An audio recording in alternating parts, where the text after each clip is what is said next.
Hey guys, so today we'll be creating a program for factorial of a number. We'll be doing this in two ways. So here we go with the first method.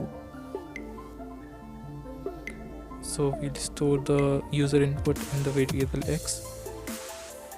Now we'll have a variable factorial in which we'll be storing the value 1 initially, and it will keep on changing in the for loop. We have x plus 1 because x plus 1 is not inclusive, so it will go on till x.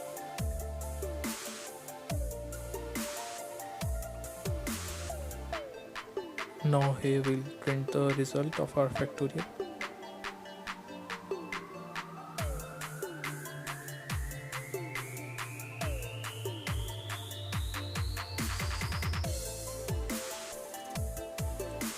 Now we'll proceed to the second method.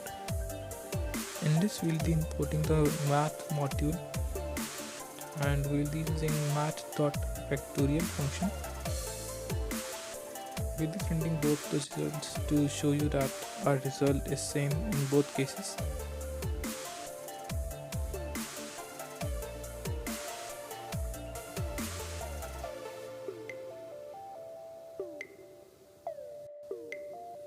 Let us save it and we'll name it as factorial.